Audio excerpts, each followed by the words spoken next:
Greetings and welcome to a tutorial on how to use Classroom50 to get your assignments and submit them.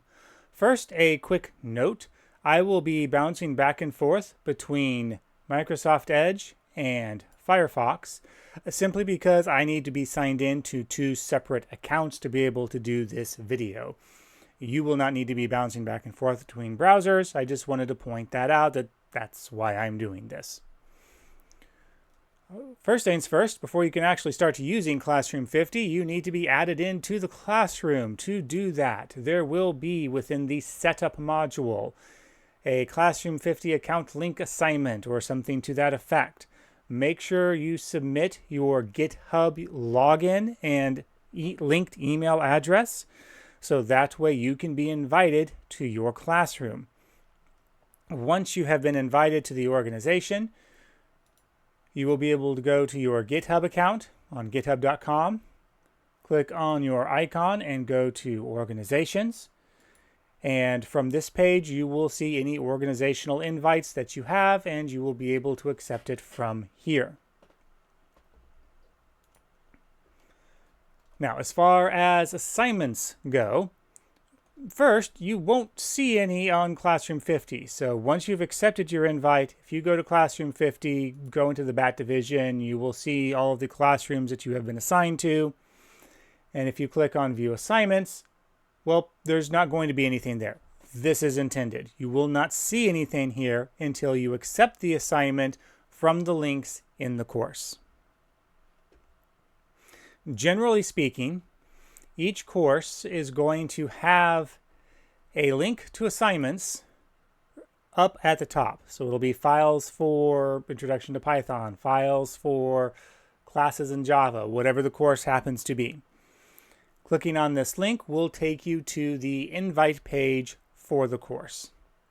In the case of Introduction to Python, you will find your tutorial assignment information upon clicking on the assignment, and then in your case, you will need to click on View Instructions to see the instructions, and then you will have the link right here.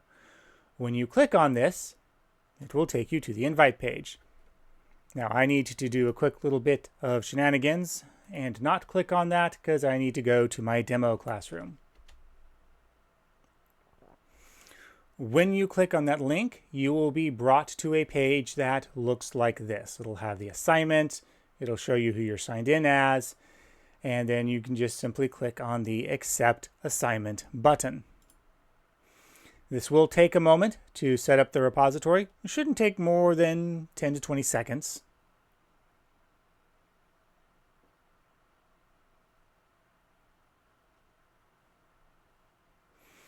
And then once it has been completed, you'll get your little confetti spray there, and you will have assignment accepted. If you click on Open Repository, it will open the repository in the web browser, giving you the URL. This may or may not be important. It depends on how many courses you have taken. If you're in the Introduction to Python course, you really don't need to worry about this. You're not going to have all that much clutter in your GitHub account.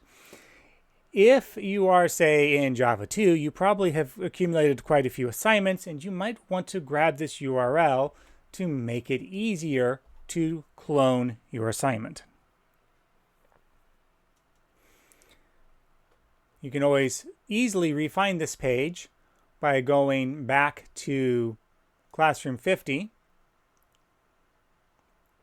And now that I have accepted that assignment, it is listed here. I can click on View Submission, and there is the URL for my repository. You will need this at some point for the submission process. So make sure you are comfortable with knowing how to get back to seeing this URL. And there's yet one more way that we will see on how to get here. Now that you have accepted the assignment, you need to be able to clone those files to your desktop. For that, we will use GitHub Desktop. If you want to go command line, knock yourself out, but the recommended method is to use the desktop application to clone and push your changes.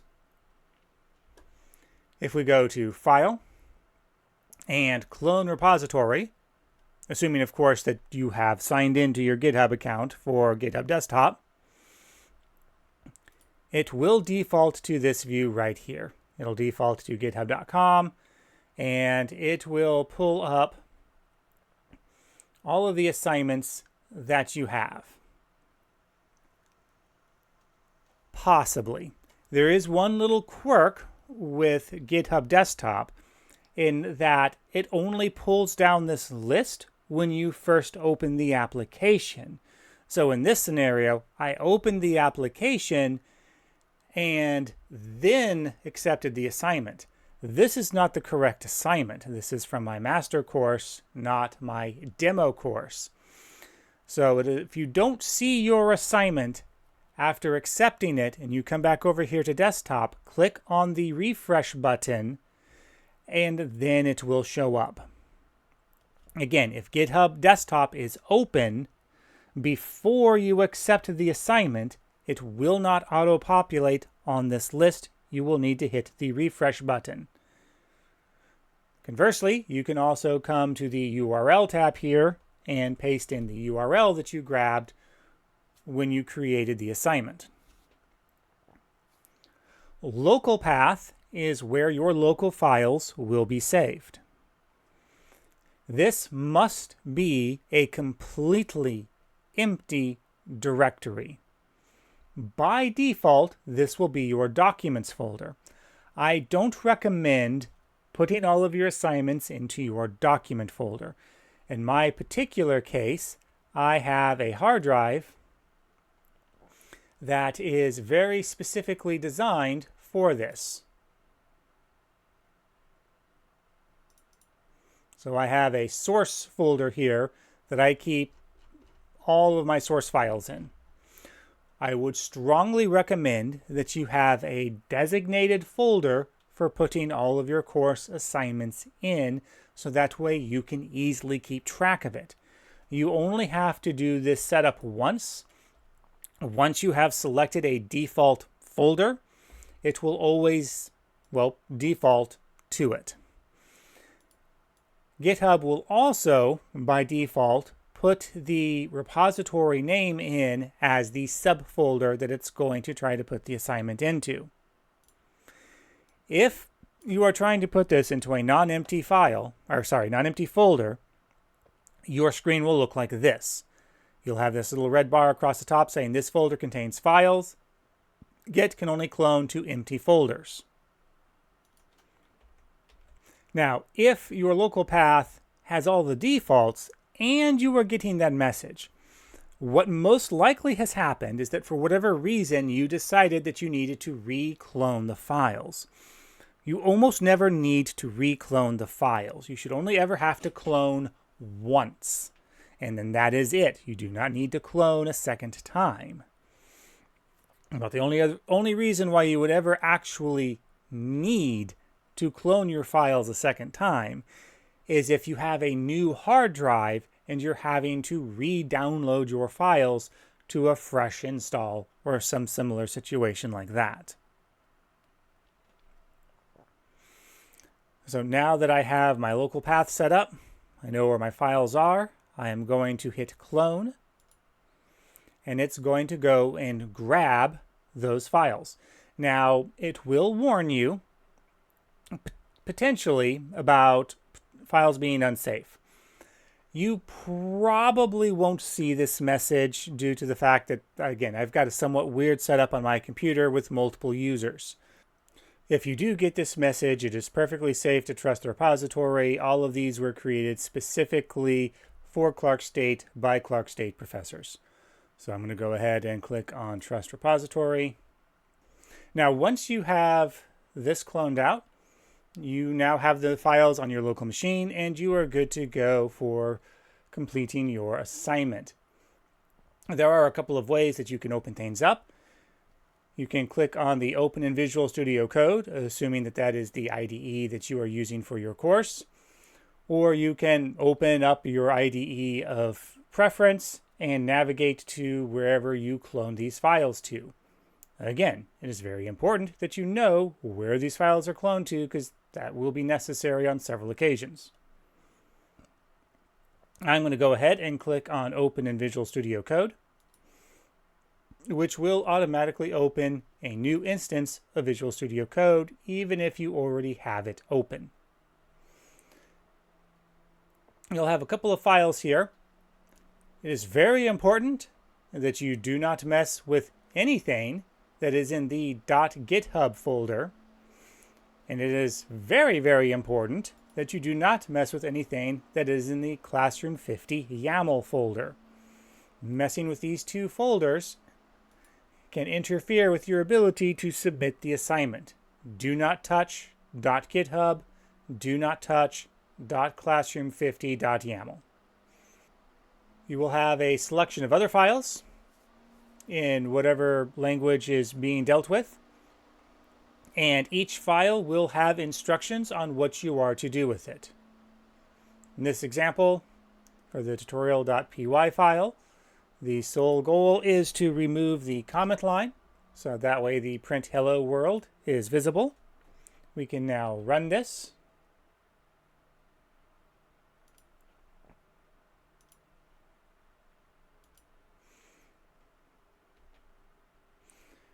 So I'm going to select Python debugger, Python file, and then down here in the terminal, I will get my hello world output, indicating that my changes have been successful.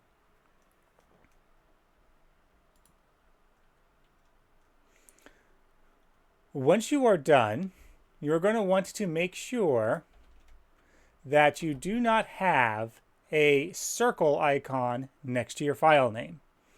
If you have that circle icon, that indicates that you have unsaved changes.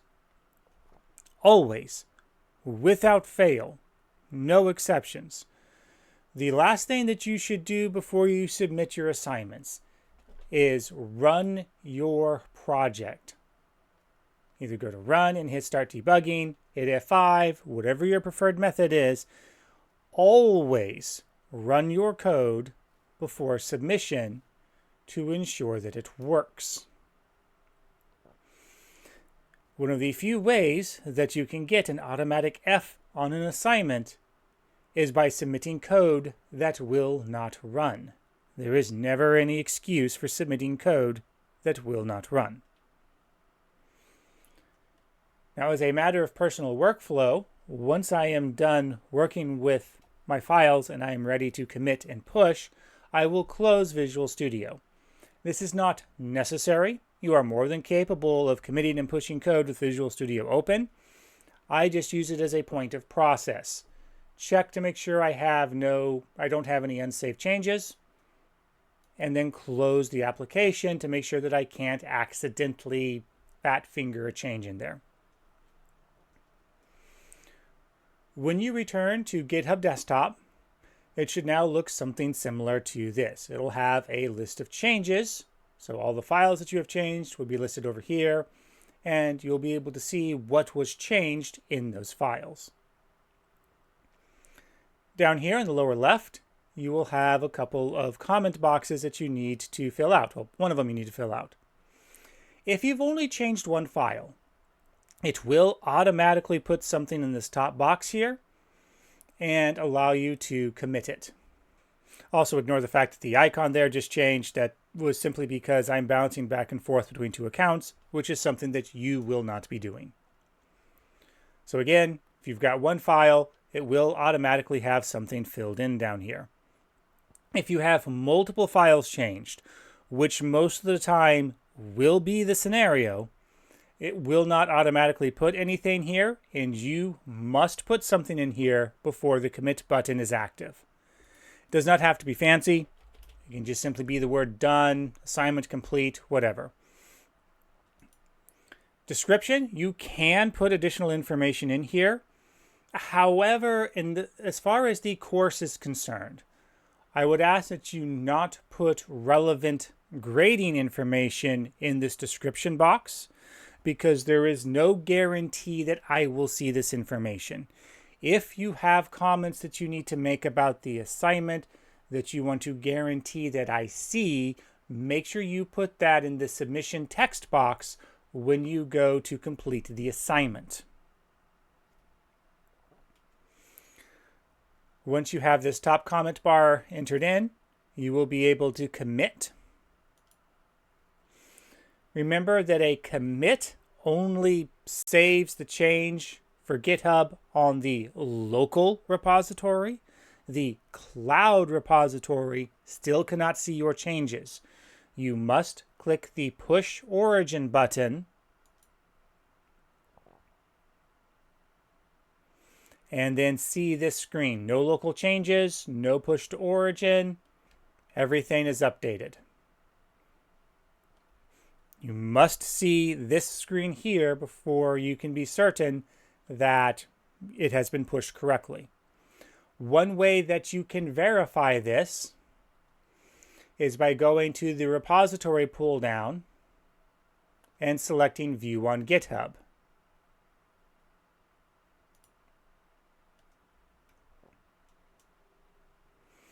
And then you will be able to see your code, and we can see over here that yes, the last commit that I did on this file was 1 minute ago.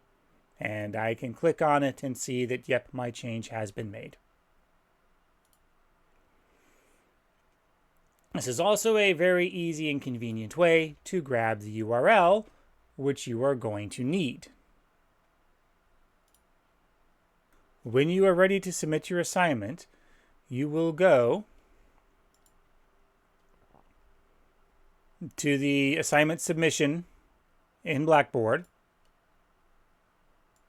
view instructions as per usual, and you must submit the URL of your assignment in the submission box.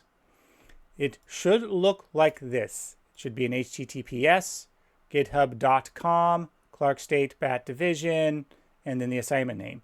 If it doesn't have this prefix on it, then you are not submitting the URL for the assignment. So make sure that what you are submitting here has this general format.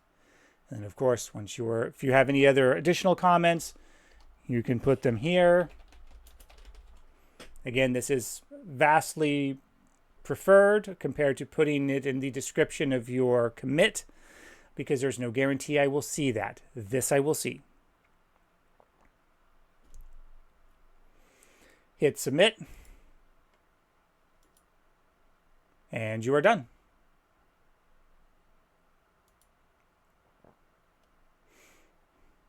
And that is how you use Classroom50 to clone your assignments, make your changes, and push them up so that way I can see them.